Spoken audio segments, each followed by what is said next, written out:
Hello, and it's good to have you join us again on Maritime Radar.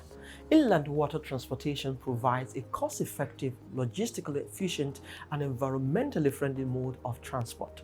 Developing this supplementary mode will enable diversification of traffic from the over-congested roads, railways, and contribute immensely to economic and social development. Marine transport, either by inland waterways or over a shorter maritime distance, has the potential to greatly improve continental integration in Africa and transform the economies of African countries, especially landlocked and island states. But it needs adequate support and an enabling governance framework.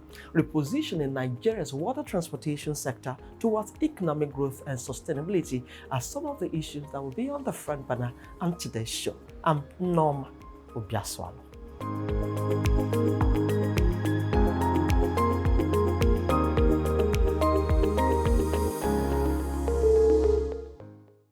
Inland waterways transportation has been described as the best mode of transport in the world, as it has long been in existence before other modes were used. River Niger and Benue have a very considerable influence on human activities as indicated by geographical and historical facts. Nigeria, which is well dredged by over 300 inland rivers and waterways, has been largely untapped. During the colonial era, precisely in 1870s, commercial navigation and transportation into inland waters of Nigeria grew into the expansion of export trade, while passenger traffic in low Niger and Benue rivers also grew with increased volume of trade. With the construction of roads in the 1920s, the extension of existing ones in the 1940s, the increased number of lorries on the roads for transport, water transportation came under serious competition with road transport. The poor government attention to the sector, poor infrastructure and operational facilities to motivate investors. Amidst these challenges, the Nigerian Regulatory Agency is yet to live up to expectation. Before we get further into today's lineup on the program, let's find out the latest in maritime news.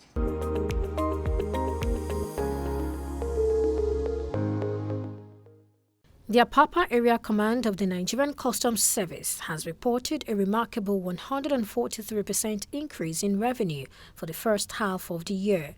During a press conference in Lagos, Controller Babatunde Olomu announced a record-breaking revenue of 1.23 trillion naira, despite a significant reduction in trade volume. The Comptroller emphasized that this achievement underscores the agency's dedication to enhancing trade facilitation. For the first half of 2024, that is between January to June, the command generated a total of 1 trillion 23 billion 663 million 842,255 naira 63 kobo. This shows an increase of 143% over and above the figures of 421 billion 382 million 166,378 naira 46 kobo collected in the corresponding period in 2023. The controller showcased 6 containers seized at the terminals. The containers held prohibited items, including expired pharmaceuticals and unregistered products. 3 of the containers were loaded with 7,580 cartons of frozen poultry products, with a duty-paid value totaling 424 million naira. NAFDAC had repeatedly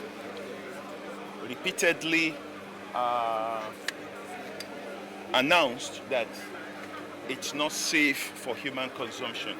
Why is it not safe?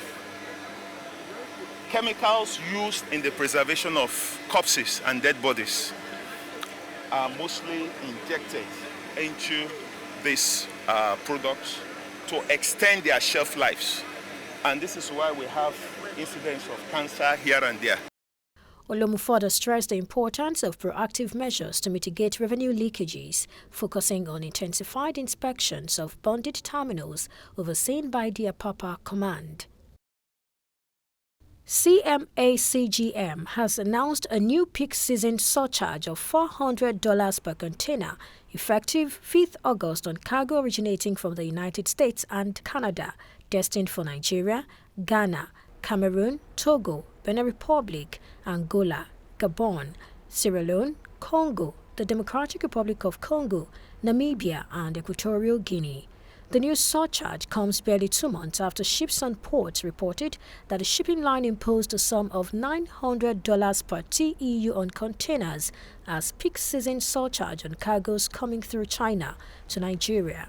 The French shipping company also announced implementation of a separate surcharge of €400 per container on cargo originating from North Europe, including the Baltic and Scandinavia.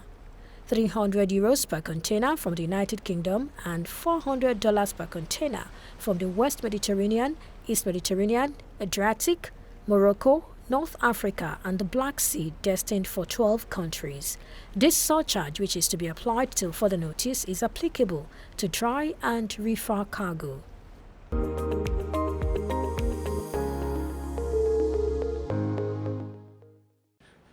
Welcome back. If you're just joining us, this is Maritime Radar.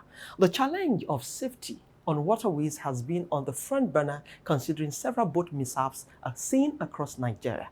These mishaps are based on regulatory lapses, poor implementation of safety standards, as well as human errors such as overloading, non-use of life jackets or use of expired jackets, overspeeding, weak boats, night sailing, amongst others. In Lagos, Nigeria, which is our focus this week, water transportation is often a primary mode of commuting for many residents who want to avoid traffic. It's also a major source of transportation for those living in coastal communities. Thus, it is imperative to have safe, efficient, and modern boats. In this chat with Oluwadamilola Emmanuel, General Manager, Lagos State Water Authority, LASWA, shares the need to enforce safety on waterways. Stay with us.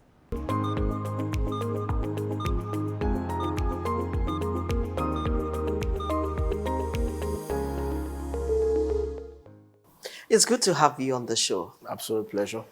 Let's start this conversation looking at the numerous potential of Nigeria's waterways.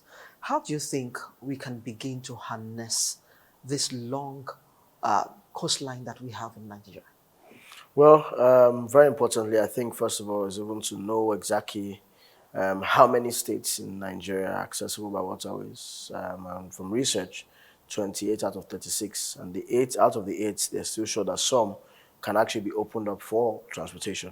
So knowing that we have 28 out of 36 states that obviously helps us with transportation and, of course, movement of goods. And that would definitely reduce economies of scale as well, because by the time you are moving goods from point A to point B seamlessly, moving passengers from point A to point B is also going to increase even productivity, whether it be personal productivity or business productivity as well. So that definitely shows that, the potential to be able to develop a transportation system that helps states, and of course, critically, even helps states as well, become more viable. And the reason why I said so is that states too can now open up their own inland waterways and ensure that they optimize what they have. Because now a lot of states are not optimizing their inland waterways transportation. And if 28 of them have that capacity, imagine what it does for the economy of those states, whether it be moving passengers, whether it be moving goods, whether it be moving containers, so just looking at it that way, you already can immediately tell that, look, we need to definitely tap into the potentials of our waterways. Okay, let me look at the incessant boat accidents that has been recorded across the country. I know Lagos has minimal, maybe 2 this year or thereabout. So how have Lagos been able to achieve this very minimal boat accidents? And then talk us through why you think we record these huge boat accidents across the country. Yeah, first of all, you need to, again, research and data. You need to know what has caused the incidents. And Lagos, over the years, we keep records of all our accidents, because at the end of the year, we analyze the data. And what we found out that 1, night travel, 2, carelessness from the operators, 3, maybe sometimes impediments, but generally we saw that these things could be avoidable. So what do? We first of all increased our personnel who oversee the jetties and who obviously are able to ensure safety of water transportation generally from 48 to 108. That means we added 60 of them. Secondly, we decided to do what we call a biannual inspection of all these boats on twice a year. Then we introduce random inspections, which keeps the operators on their toes to ensure that they can adequately, of course, have boats that are functioning every time. Thirdly, as well, we had to look at we also had to look at our own selves as well and say, okay, how do we increase the current search and rescue units which we currently have, and how do we optimize them as well? And of course, we have to introduce technology as well, monitoring real time, because it can't be everywhere at every point in time.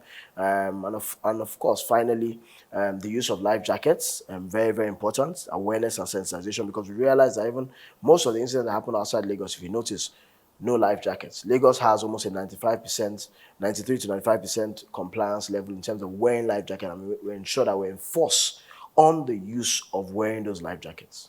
Okay, I'll take two legs from what you just said. One of them will be the use of life jackets. I realize that it's not just about wearing the life jackets. It has to be worn properly. Then you have to also know whether the life jackets are not expired. So how do you identify an expired life jacket? And talk to us how you can say you have properly worn a life jacket. So I guess the question you're trying to ask is, how do you know that there's still life in the life jacket? Okay.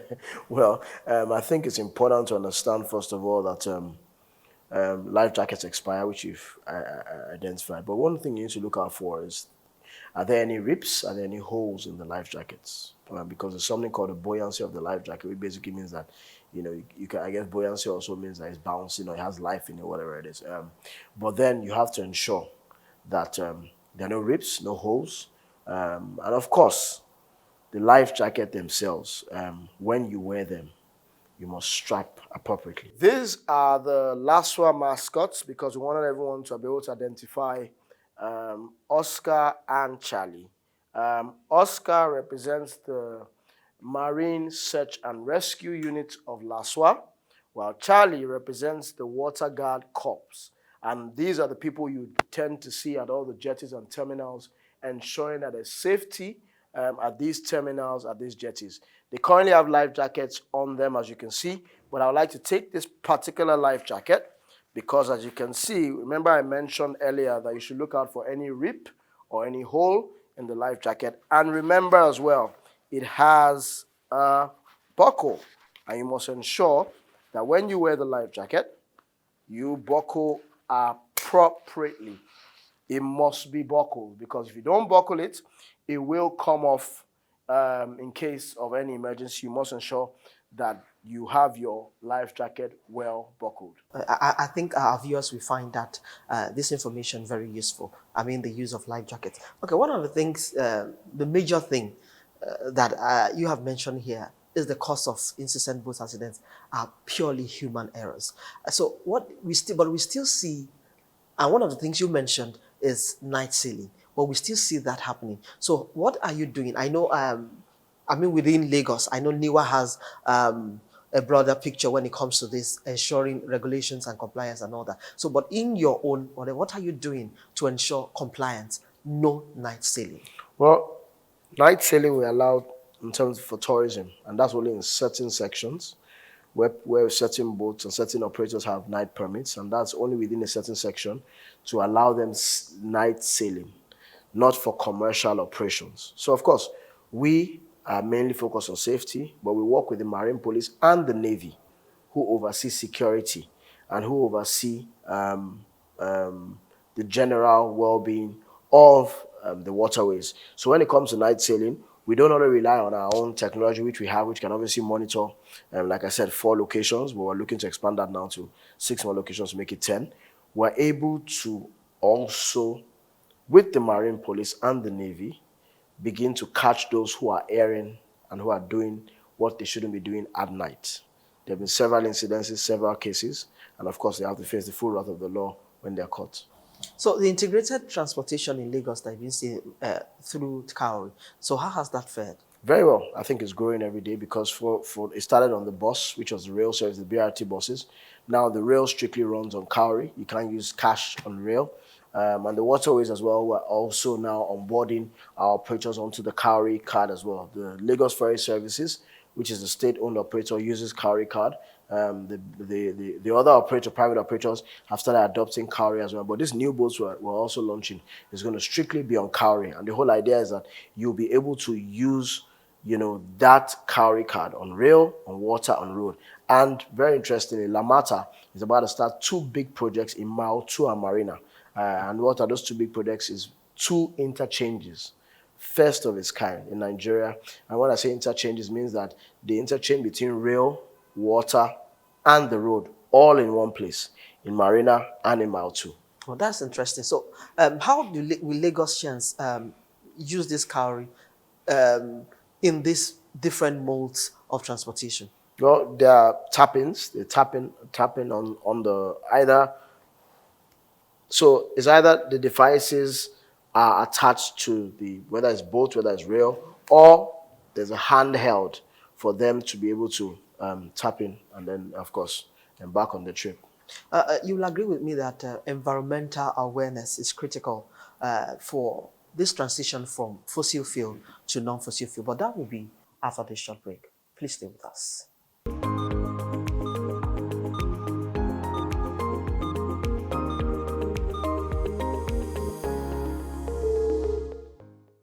Africa needs its own storytellers, people who understand the continent because they're from it.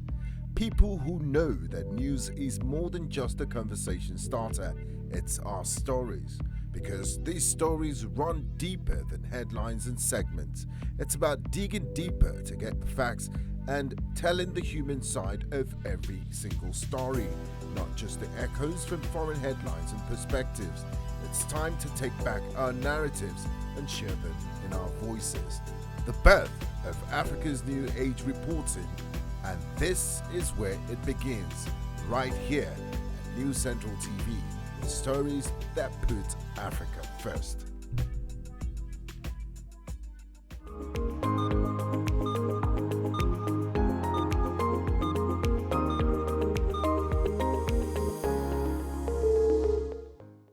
Welcome back. If you are just joining us, this is Maritime Read, and I still have with me Oluwadamilola Emmanuel. He is the General Manager, Lagos Waterways Authority. Before we went on that break, I said I want you to talk to us about environmental awareness, which is critical transition from fossil fuel to non-fossil fuel, looking at IMO's directives on that. Yeah, every mode of transportation needs it now. Not only because of, critically because of the environment. We're trying to save our environment. We want to ensure that we have, we still have the earth to live on, of course, as well as for as long as it's going to exist. But most especially as well, for those who are involved is also the thing of driving down costs. And the whole idea of moving from fossil to non-fossil fuels, we're going to see it should significantly drive the operational cost for the operators, and of course, in terms of the payment cost for the actual mode of transportation on the side of the customers as well. So electric ferries, and we know that electric buses are currently working on the roads, and we know we're going to see a lot more of that. The next phase of investment that's coming onto the waterways are strictly going to be electric ferries as well, which obviously would help reduce the carbon emissions, greenhouse gas emissions that are coming onto going into the air. And of course, being able to, like I mentioned as well, still look at the issues around the cost as well of these operations. Okay, this is interesting to hear. Do we have any timeline when we are expecting this kinds of agents for our... Well, I'll say 3 years. About 3 years from now, we should see those ferries coming into play. So this is in plan? Yes, absolutely. Okay, looking at, we mentioned modern boats and non-fossil fuel earlier in our conversation, but you'll agree with me that we still have a lot of rickety boats on our waterways. So how are you, because most private operators cannot afford these modern boats. So how are you partnering with them? I know some of them are in associations. So how are you partnering with them to ensure that we move away from this rickety boat to a more modern boat while we look forward, you said, in the next 3 years to a more non-fossil fuel engines? First of all, that's very practical. And look at where are we and what can we do? Okay. The current boats you have, what's the problem? A lot of the time is maintenance. So how do we help them improve their maintenance, one? Secondly, how do we ensure that the current boats they have, like I said, are still at a place where they can function maximally while government will, because and government has already started that.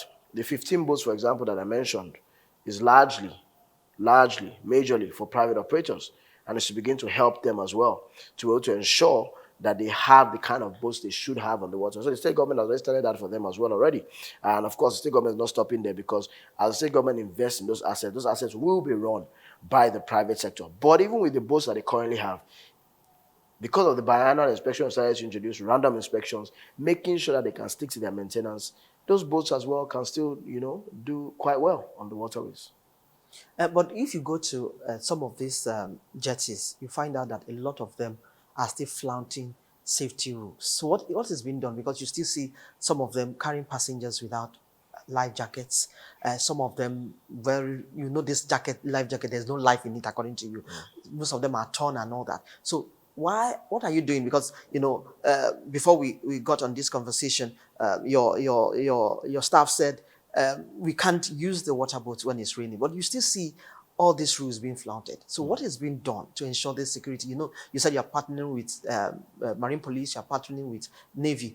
So how much are you going to do to ensure that everybody is on one page in terms of safety on our waterways? Well, that's a perfect society. I don't think that exists. But yeah, what do you do to solve some of these problems, which is why I mentioned earlier. One, the personnel at the jetties, ensure that there's safety at those jetties to ensure that these things are not happening.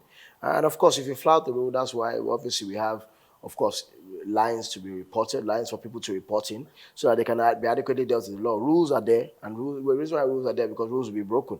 And when they are broken, they face the full compliance with the law, because we can't stop everyone from not breaking the rules. However, we can minimize the amount of the violation that's happening, which is why I said, one, of course, is to put in our own personnel who have helped, because that's helped us significantly. But secondly, as well, is to work with, of course, sister agencies, whether it be NIWA, whether it be Marine Police or the Navy, to also ensure that we can bring some kind of sanity to the waterways. Okay, looking at tourism as a critical part of the economy, we mentioned it earlier, but I want you to really bring it down, here. How can we begin to tap this area of the blue economy? Well, I already think tourism is already working. The only thing is that we're not capturing the numbers, and we don't know exactly. If you look at the waterways on a weekend, it's full of tourism activities. Okay. It's full of people going to the beaches, the islands, to go relax, go have parties, go have events. All kinds of things are going on. And I dare say it's almost like a multi-billion-dollar industry in Nigeria. Now, the only thing is that, are we able to put a proper structure to it? Good. I think that is where we now need to ensure that that is being done. And I believe that the State Ministry of Tourism, even the Federal Ministry of Tourism, I know there's been a lot around. In fact, a plan has now been developed, a proper plan for tourism, for example, which doesn't only cover the waterways, but covers road as well. And of course, the waterways is a viable mode for them to be able to explore most of these tourism locations by the waterways. And of course, the waterways gives you that ambience of being able to, of course, you are being able to enjoy your journey times to those locations in a comfortable environment, which of course the waterways provides. So I see it as it's already there. However, putting proper structure to it, which obviously comes from not only the state players, but even the tourism stakeholders. And I know that there's been a lot of conversations around how do we ensure that we begin to put proper structure around it. So I believe that as we're seeing Nigeria grow, it's one of those sectors that will continue to develop, especially because the waterways become more functional. Definitely, it continues to boost tourism and provide an avenue for tourism to thrive. Not looking at government alone. Yes. Will also be good. Are we thinking of partnering with private sector to be able to ensure that this project is driven very well. Yeah, which is why I said all stakeholders. All stakeholders involves both private and of course non-private, but definitely private have a role to play because at the end of the day, government is not going to provide the infrastructure. Private will provide infrastructure. All government has to do is create an enabling environment, which government is doing. Because like I said to you, most of these locations that exist because government provided the initial environment for them to be able to thrive. But of course, they want more support from government, which is obviously could come in terms of making sure that the waterways, for example, are navigable. They are safe because when it's safe, then people can move a lot more in terms of tourism activities. Okay, good. Before I let you go, I must tell you that I enjoyed myself. The last 15 boats that was commissioned was good. So are we looking up to something like that more? And okay, we are in the second half of 2024. What else are we expecting from LASWA? Well, 15 is just the beginning because it's actually 25. The other 10 should be ready by the end of the year to ensure that we have 25 initially in the first tranche. And of course, following years, we'll continue to add to that fleet as well, while the government also continues to upgrade waterways infrastructure. And of course, there's significant foreign investment coming in from the last quarter this year as well to boost water transportation. It's actually called the Omi Eco project, where we're going to see electric ferries being brought into the waterways. We're going to see upgrade of jetties and terminals. We're going to see dredging of the waterways. And of course, we're going to see capacity building for LASWA as well as other stakeholders as well. It's a 410 million euros foreign investment, which obviously involves foreign investment, loans, grants, and of course, counterpart funding from the states as well. So passengers, Lagosians that are not part of water transportation, so what will you say to them? Well, you have to come on board. There's another way, and the other way is water. Come onto the waterways. I must thank you most kindly for your time and thoughts on the show. It's been Oluwadamilola Emmanuel. He is the General Manager, Lagos Waterways Authority. Thank you most kindly for your time on the show. And I wish you and LASWA very well. Thank you very much. Thank you.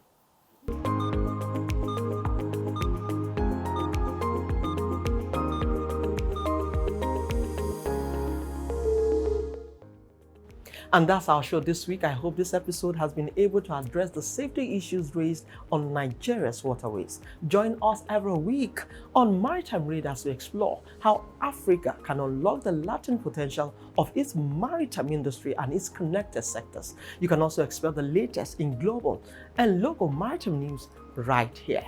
I'm Norma Obiaswala. Many thanks for your time and see you again next week.